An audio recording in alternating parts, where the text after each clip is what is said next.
Hi there, I'm Guitar Hero 1885. In this video, I'm going to teach you how to make Skeletor to play as in Skyrim.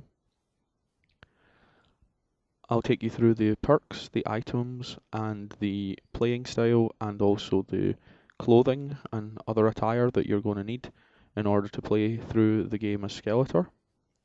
We'll go to the character creation screen, and I'll go through the settings that you need to get in order to make a character that looks like Skeletor. Skeletor takes two forms in the Master of the Universe. There's Dark Skeletor, where he wears all dark robes and he has the dark staff, and he uses two swords, or silver type swords.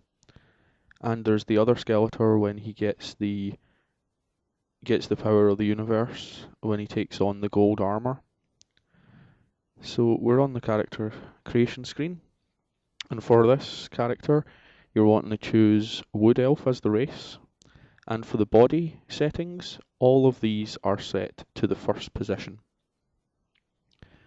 For the head settings, you want all of them to be set to 1, the first position that is, except Warpaint, which is 6 clicks back from the last position, and the Warpaint colour, which you want to be set at 2 clicks from the first position. Now for the face, for the nose type, you want 2 clicks from the first position. Nose height, 6 clicks from the last position. Nose length, you want the last position. And all the other settings in face are set to the last position. Basically, for Dark Skeletor, you're going to want to get the Mourner's clothes from Radiant Raiment in Solitude, and you want black boots. So those are two items that you're going to need. The Black Mage's Hood is available from the Mage's College, and you're going to have to be up to a certain level to be able to get that, but it becomes available eventually. Now for the eye shape, you're going to want 2 clicks from the first position. For eye height, you're going to want 10 clicks from the first position. For eye width, you're going to want a 1 click from the first position. For depth, 1 click from first position. And all the other settings in eyes are set to the first position.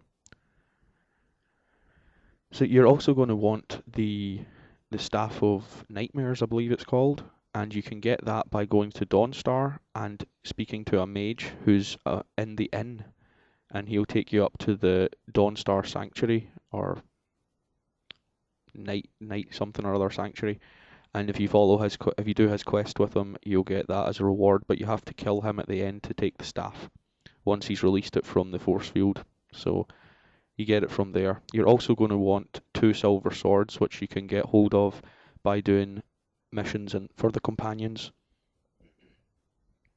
Now for the brow type, you're going to want to set the type to last, and every other setting there to the last position as well. For mouth type, shape, you're going to want 1 click back from the last position. For mouth height, you're going to want 10 clicks from the first position. For mouth forward, you are going to want to set that to the last position. For chin width, you're going to want to set that to the first position. For chin length, you want to set that to the last position. And for chin forward, you also want to set that to last position. For lip colour, you want to set that 2 clicks back from last position.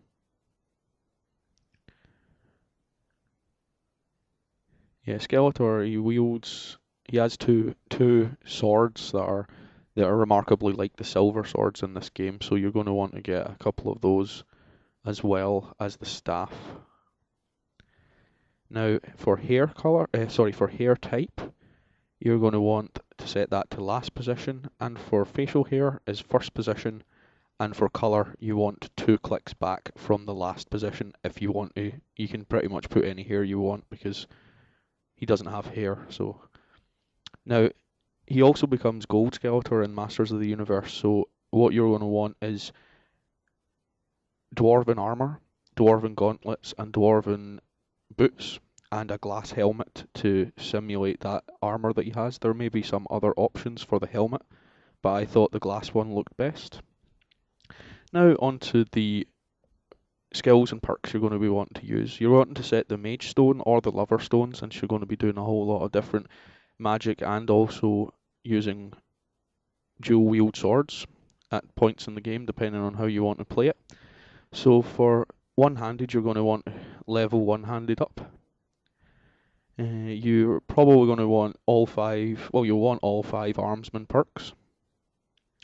You'll want to get your dual wield and dual savagery perks. You'll also want to get your fighting stance in order to reduce your stamina costs for power attacks, so you can really deal with the enemies. Yet your dual flurry here, you can get them a lot faster if you get those 2 perks, and the dual wheel power attacks 50% bonus damage is also very good. You can annihilate opponents like that.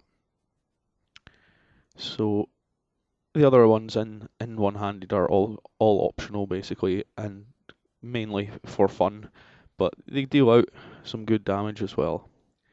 You're going to be using heavy armor, so light armor isn't going to be an issue. And if you're going to play as Dark Skeletor early in the game, you're going to want to be using alteration magic, and you're going to want to to get your mage armor perks, the 3 mage armor perks, which give you higher powers, higher 30% bonus for alteration spells that you cast, which is your mage armor, such as stone flesh or ebony flesh, and I don't know how far those go up, but they might go further than ebony. So if you can get I don't know, it's 30% bonus is the first, and there's 3 perks, so it might very well go up to 40 or 50% bonus. So you're going to want to get those when once later on, once you get to the high enough level to use the heavy armor, you're going to want to get Juggernaut and basically max that out.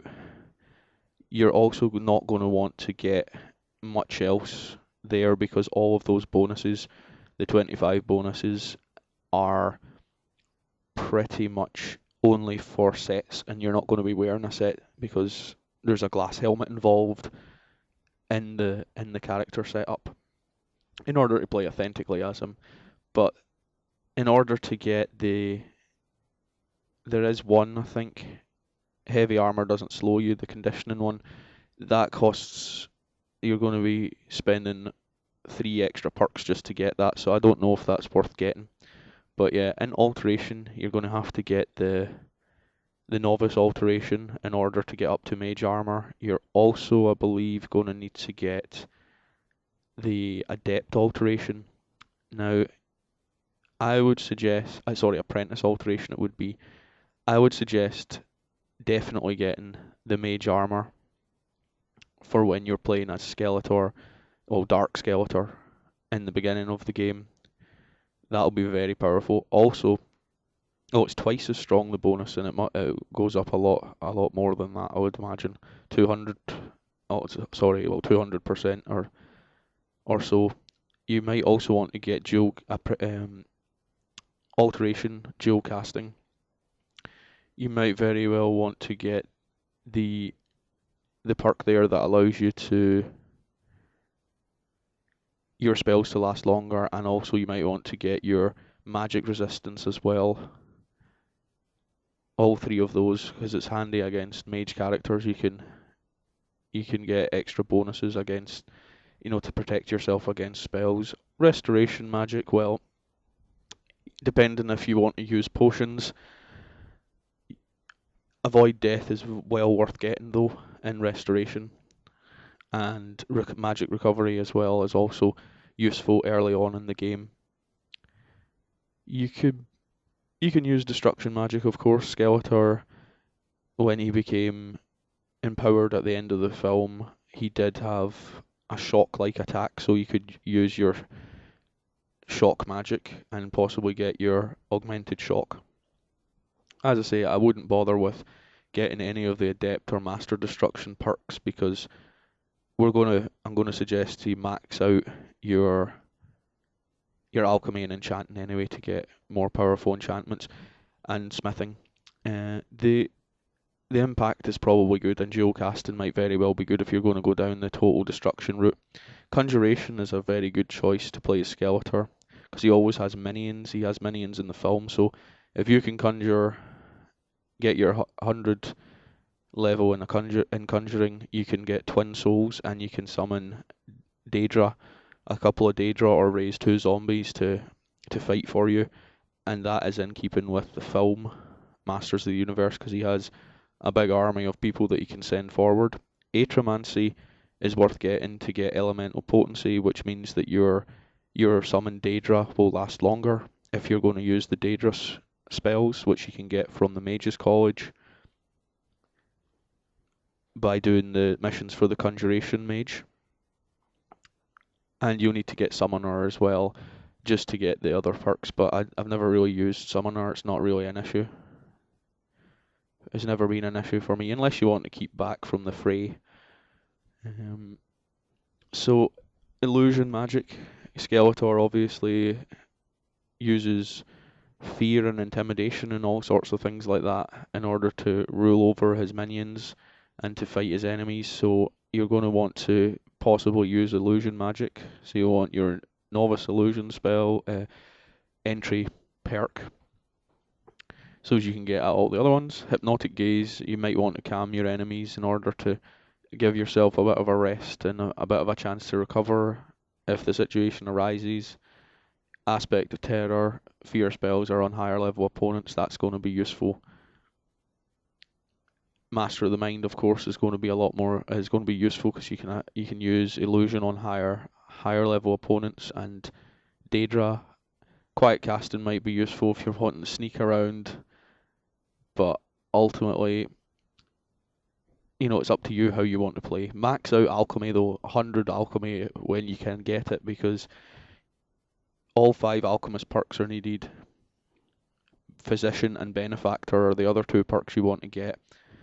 Max that out and you can make an enchantment potion that makes your enchantments 32% stronger, and fortify smithing potion that makes your smithing 130 is the maximum. So that's 130% stronger smithing as well for improved armor, which will make you solid. So you also want to get your enchanting and smithing up to 100 so as you can max out your armor, and you can get some skill enchantments on your armor using the potions that I've just told you about, which you can get recipes for online. And you won't be using magic to cast destruction spells or whatever school you want to choose to reduce. You can reduce a mix as you like, get 2 effects on your armor or your robes, and you're going to be solid. Just pick the ones that you want to increase, and you're just going to be indestructible. So if you want to find out more about doing that, there are lots of videos on YouTube that tell you how to make the most powerful character. So apply those techniques to this character and that I've sort of just brushed over, and you'll be absolutely solid. You won't be using magic to cast your spells, and your weapons will just tear through opponents. I'm sure you know about this stuff. So as far as the shout goes, I'm not really sure what shout you would want to use as Skeletor. Perhaps Unrelenting Force or that sort of thing. It's up to you, shout-wise, what you want to use. So, yeah, I hope you've enjoyed the video. That's pretty much it. So, have a good one and peace out.